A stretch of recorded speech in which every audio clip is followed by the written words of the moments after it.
Cara, como a gente está tendo cada vez mais conteúdos rápidos, relativamente superficiais, por conta de uma inerência à velocidade do conteúdo, as crianças e os jovens adultos não estão sendo submetidos a algum tipo de desafio maior desde cedo. Entendi. E, portanto, isso meio que mima o cérebro delas. Faz sentido. Tem uma coisa que eu gosto de falar que eu chamo de percepção de esforço. O que é percepção de esforço?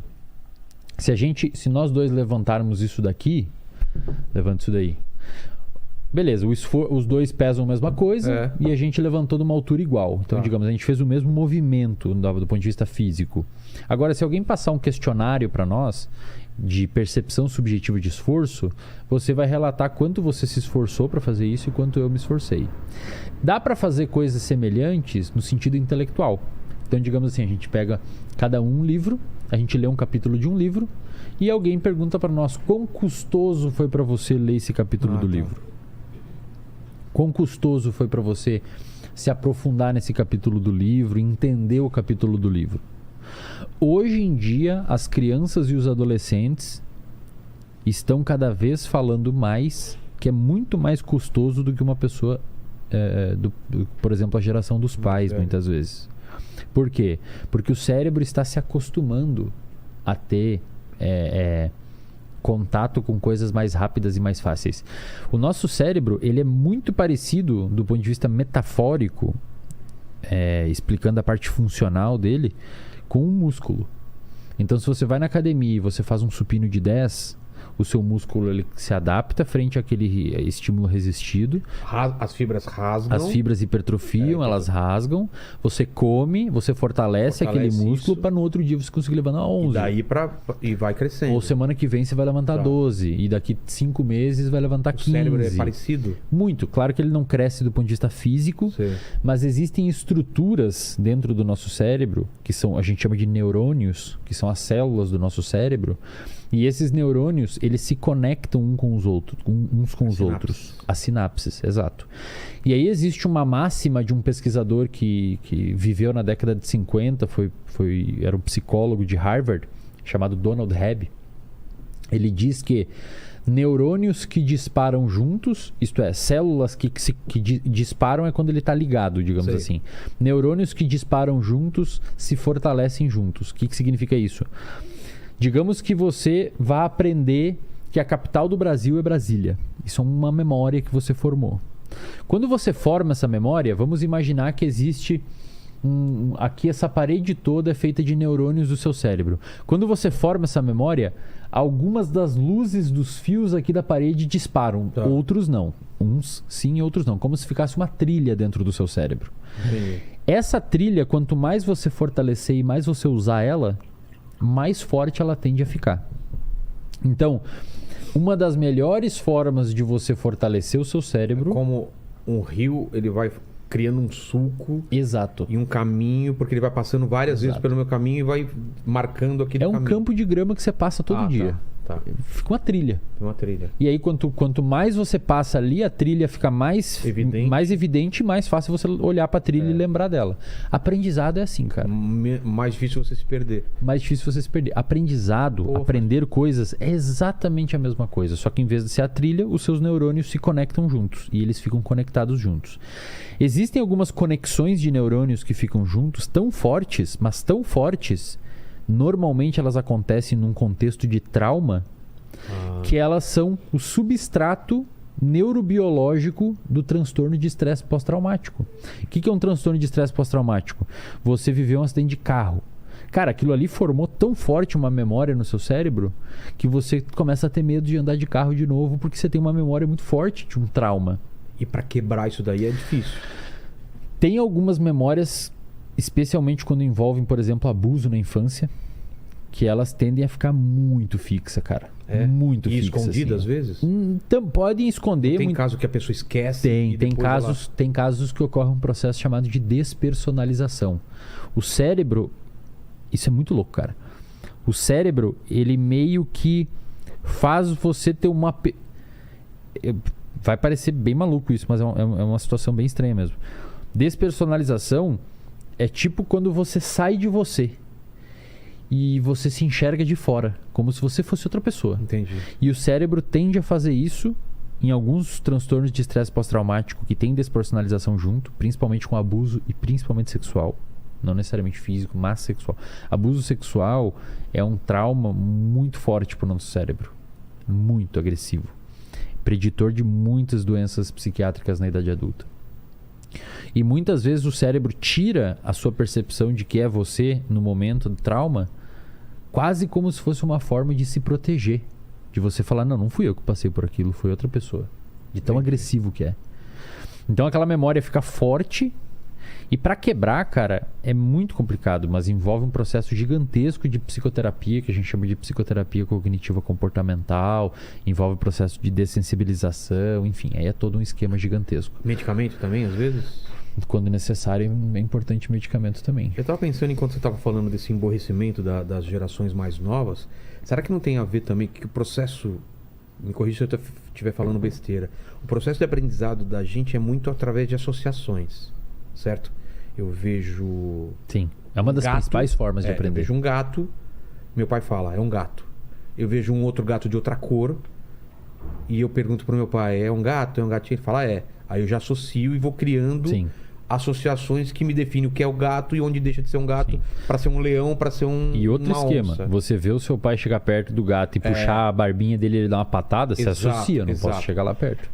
Com as redes sociais, essa inteligência, o algoritmo, as associações estão sendo feitas por máquinas e não pela gente. O que eu quero dizer é o seguinte, eu escutava um disco e gostava daquele estilo de disco. Eu ia conversar com amigos, ia pesquisar em revista, coisas parecidas, e eu ia atrás de associações que tinham a ver com aquilo. Hoje em dia eu não preciso mais fazer isso. O Netflix me fala, você gostou desse filme? Olha aqui, ó, pra você, tem esse daqui que é parecido. Eu falo, é verdade. E aí eu deixo de ter essa habilidade ou esse músculo cerebral de ficar tentando achar coisas que eu gosto. Perfeito. Porque a máquina tá me dando a mesma coisa no Spotify. Eu gosto dessa banda de rock e ela vai me dar outras coisas, porque outras pessoas que gostam disso também gostam disso. Então você vai deixando de fazer essas associações ou perceber padrões.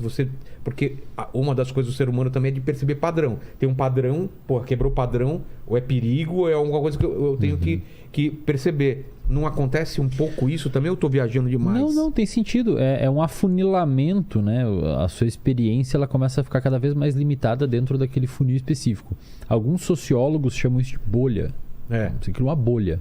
Você fica cada vez mais numa bolha. Cada vez mais numa pequena bolha. E antigamente a gente era exposto a tudo. Exato.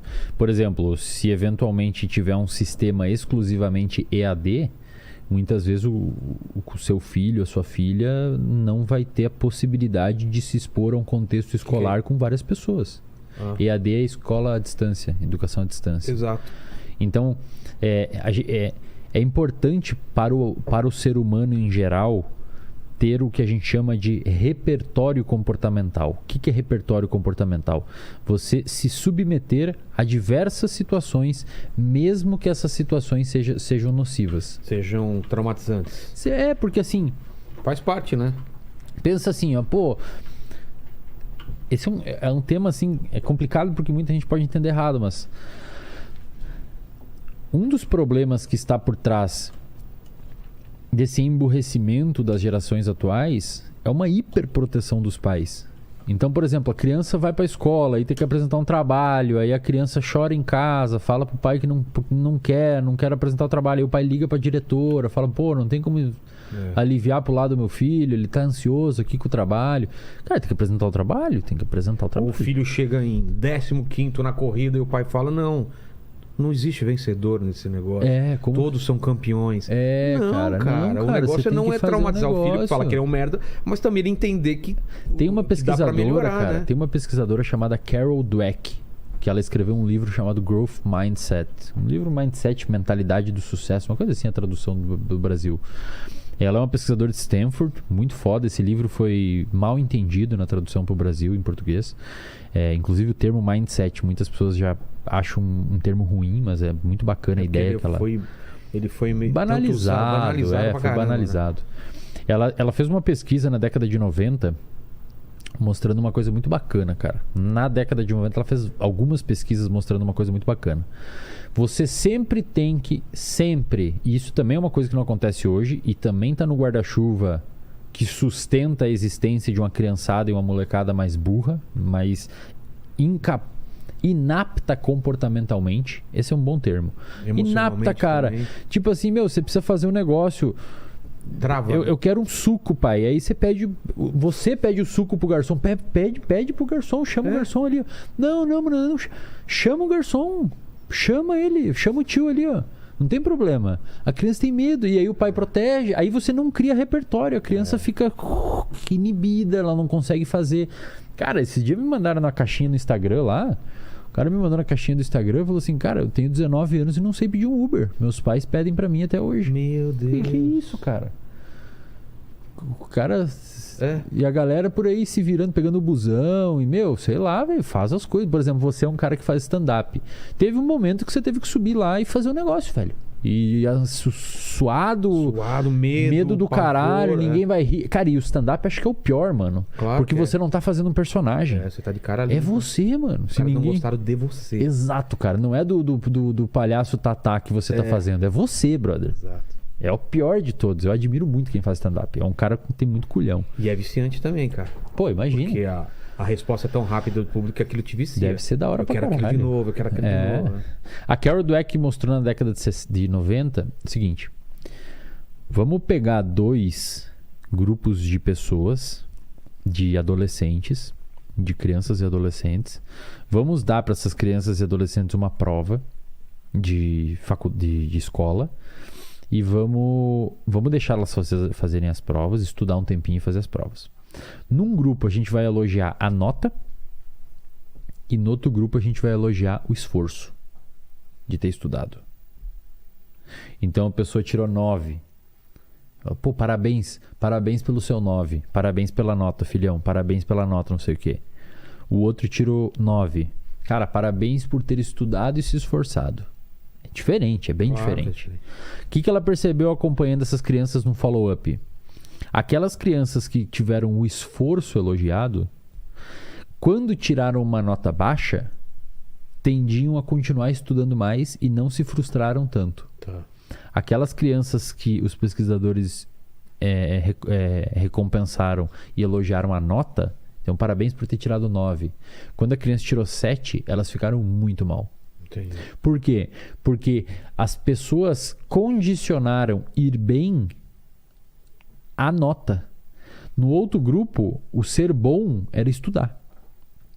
E isso é totalmente diferente, cara. Então, assim, quando você tem um filho em casa, quando você tem adolescente, ou você mesmo que está aí na sua casa e está pensando em desenvolver alguma coisa, procure sempre recompensar o processo, o esforço. Faz sentido. Então, o seu filho ficou em 10º na corrida, fala, cara, parabéns, você se esforçou pra caramba, mas se você atribuir mais esforço, pode ser que você aumente o seu ranqueamento.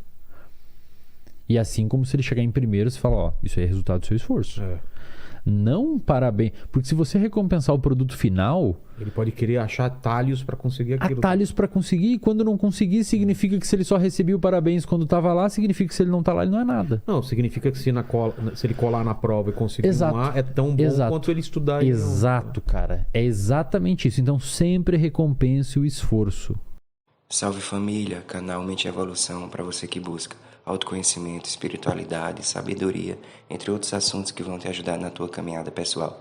Se inscreve no canal, deixa seu like, comenta e compartilha.